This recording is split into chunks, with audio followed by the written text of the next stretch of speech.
Reacting to Thomas Tuchel's first press conference as England manager. We'll have a few more selected highlights. In a bit of a straw poll, have you been getting in touch since the end of the press conference?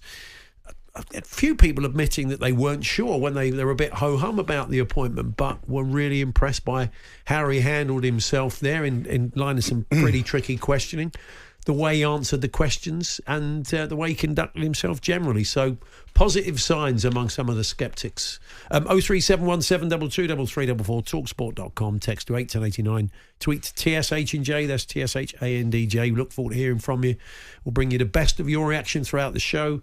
Stan Collymore, former England striker and a man who travels far and wide to watch England play these days with a Cannock Villa flag. You'll always spot him. I was listening in. He joins us now. Hi, Stan. Paul, Andy, how are we? Good. I mean, what was okay? Have you? I mean, not that you probably needed swaying, but tell us what your feelings were in the last night when we knew he'd got the job, and based on what you just witnessed there, what do you think? Yeah, cautiously optimistic, really. I think you have to split things into three. You have to look at what he's been brought in to do, and he elaborated it very clearly in the press conference, what it means for English football in terms of St George's Park and what it means in terms of English coaches in the future. If we look solely and purely at, is this a man with an ability to coach a team to better things than Gareth Southgate, Steve Holland, Lee Carsley? The anecdotal evidence is yes. I spoke to somebody who knows Anthony Barry really, really well yesterday. Had a really good long chat. And Anthony, of course, and this goes into the sort of whole St George's Park thing of not producing coaches. I've heard Gary Neville today and lots of people saying, well, St George's Park isn't working. And they're right. Anthony Barry's had to go here, there and everywhere. Chelsea, Bayern Munich, Republic of Ireland, Portugal, the Belgian national team to get his coaching gigs. So he's gone abroad and learned his style, which is very good. Only 38 as well. Scouser, get used to him, England fans, because he'll be put out there. He's a good talker as well. But in terms of what he said in his press conference, that was the most pertinent thing was that it was Mark and John basically telling me the job was about football. You don't really need to be Einstein to read into that he's not been brought in to oversee St George's Park, to care a fig about the English coaching pathway, whether the system works, about his successors, etc., etc. He's there purely and simply to work with Jude Bellingham, Phil Foden, Cole Palmer and co to get the best out of them, with a view of lighting the touch paper to England winning the tournament, which then Mark Bullingdon and co will hopefully deliver other things in terms of more people wanting to coach, be England coaches, etc., etc. So it's very much a man that's come in 18 months, £5 million or whatever it is, with one sole purpose: to coach the England managers team one better than Gareth Southgate did. Yeah, it's a great opportunity. And, you know, at Chelsea, he made Chelsea a much more defensively robust team. Yeah, it's interesting though. Despite producing some great coaches, Portugal have a foreign coach, don't they? Nobody says anything about that. That's true. That is a very good point. I mean, look, let's get. We're just going to bring you one of the questions. People didn't hear. He was asked a question, which, as I said, when you're Anglo-Irish, it maybe feels a more pertinent question than when you're German. But he was asked whether he would sing the British or the English national anthem. I have not made my decision yet. I want to be very honest with you. Your anthem is very moving. The English anthem is very moving. I experienced it several times here at Wembley and even out with the players in a FA Cup final. So it was very touching. No matter what decision I will take, we have a bit of time until March.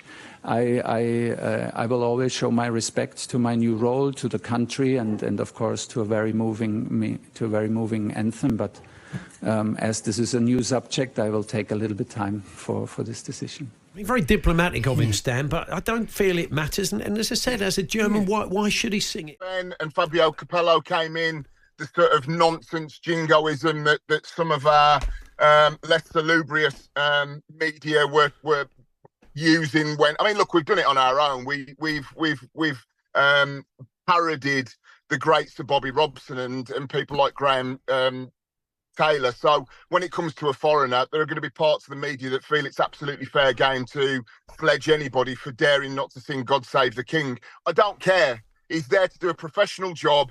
to be able to coach players better, to be able to win things. And if God Save the Queen, God Save the King is sung at a final, and we win that final, and he didn't sing it, nobody's going to care. I saw a couple of headlines in media overnight that I thought that were frankly borderline disgusting and xenophobic around that. And I hope that he didn't read them and he didn't get back on a flight and go back to Germany ASAP, because I thought they were xenophobic. Which is what we're trying to root out, let's not forget, in large parts of English football that we've had problems with. And that doesn't help. But for me, whether he sings the national anthem or not doesn't matter. He's coming in to do a professional job of making players better, and hopefully we can compete for a European Championship and, more importantly, a World Cup in Canada, the US and Mexico in 2026. That line he said, Stan, talking about bringing maybe some of the patterns, behaviour and principles from club football just to help push us over the line. I mean, his in-game management, from what I've seen, and Andy's probably better placed, has always been good. And that's really what we felt we were lacking. You know, Gareth Southgate did a brilliant job to get a good set of players to some finals, but they came up short. And we're hoping that he is the man with the nous to take us over the line. Yeah, and I think that hopefully he'll have really good relationships with the likes of Arne Slot, Pep Guardiola, other coaches. He'll certainly have their ear and their respect. He'll be able to go to the Etihad and go and watch the game. We see the 10-second camera shot. There is the New England manager, Thomas Tuchel. He'll be able to walk straight down into Pep's office and say, look, we want to play Phil like this. What do you think? And I think that he will have the credibility and the kudos around Premier League, La Liga, Bundesliga managers that perhaps Gareth didn't. That's not to say that Gareth didn't have the respect. He earned it by getting to quarterfinals, semi-finals and finals. But I think that in summary, I think that what England fans need to get their head around is this is, and there are massive debate shows, and I hope that they come a lot, you know, that you have them and that other shows on the station have them, is that if this is the tiny head on the top of a pin, and a pin is a couple of, you know, an inch long, this is the head of it. And what the FA are trying to do is saying, we're not quite getting the length of the pin right in terms of how many coaches, the cost of coaching, bringing through more coaches at grassroots level. We're getting very close to the senior men's national team. So let's win something with them, and hopefully all of the other things around St George's Park, around coaching pathways, the lack of English coaches coming through, are rectified down the line. And I think it's quite a sensible short-term. Look, we all look at the next result for our team. We all look for the next result with England. Results over the Nations League performances haven't been great. So when an elite manager becomes available, they had one of two choices. Let's continue down the path of trying to promote an Englishman or somebody that nominally has been through the St George's Park pathway, of which there are very few, or shall we take a world-class manager when he's available, give him the 18-month contract, see what he does at the World Cup, and if it fails, we can chop the contract up. If it starts to work and we win a tournament, then loads more people are going to want to coach. Loads more people are going to want to go through and take their pro licence and A licence and B licence and St George's Park. So I think that at this point in our evolution, we're very close to winning things. So why not get a manager that may well tip us over the edge and get us what we as England fans and as a football nation feel we deserve, is to put an end to that 58, 59 years of hurt. Nice one, Stan. Catch up with you Friday. Thanks a lot. See you later. Ben, the West Ham fan down in Devon, he said, I'm not a fan at all of having a non-English manager in charge of England, but after hearing Thomas Tuchel's press conference, how could you not have been impressed? Adam. It'll all come down to, you know, look, he's basically got to win, otherwise people will turn around and say, yeah, I told you shouldn't have got him in, you know. It's interesting with the anthem, because it's like when players sing the anthem, we all love it. I love to see the players belt out the anthem. Yeah. But if they don't, I don't kind of hold it against them. No. Because I think it's a very individual, personal choice, you know. So, and I think the idea of someone who is German... I don't want him singing the anthem. I don't. Singing it just, as I said, he'd be damned if he did and he'd damned if he didn't. It's a non... Let's just park it, shall we? Because I think it's a non-argument. Oh, no, it'll be an issue. Don't worry about that. Adam was watching it all unfold. He's a City fan. Hi, Adam. Hi, boys. Great show as usual. Thank you, Adam. What did you? I mean, what was your gut feeling when it was kind of revealed last night he got the job? And has that been swayed, or has it been backed up from what you just heard from Tuchel?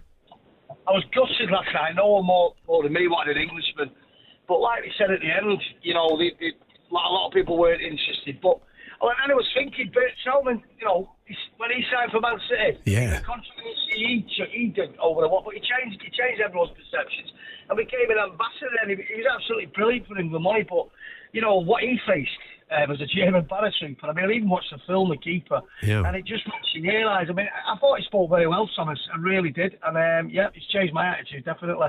Were you ever worried that Pep was going to take it? Did you ever consider for a moment that he might? I mean, it sounds like they spoke to him, Adam. I'm sure they'd be mad if he wasn't one of the 10 and they just contacted his agent and asked him would he be interested. Yeah, that's another relief. But I thought Pep was a bit tongue-in-cheek when he, let's see what happens. And someone like, you know, with the FA, we can't afford to be dictated like that. So they've had to make a decision. And you know, time will tell. But the fact that it's only 18 months, they've spelled it out. Listen, pal, you're going to go and win this for us, and then we'll talk later. Yeah. Nice one, Adam. Thanks very much. That's Adam. And it's good to mention Bert Troutman. And of course, Klopp. You're talking only a few years after the end of the war. Yeah. This is a very different, you know, we're talking a very long time. It's not like after German people haven't had a big influence on our football, like Klopp, like Klinsmann when he came to Tottenham. Yeah. And all proved very popular. I know the national job is a different job. It is. But, you know, the proof of the pudding and all that will be in the result. Paul Hawksbee and Andy Jacobs, Monday to Friday afternoons 1 till 4 on AM, on DAB, via the talkSPORT app and on your smart speaker. talkSPORT.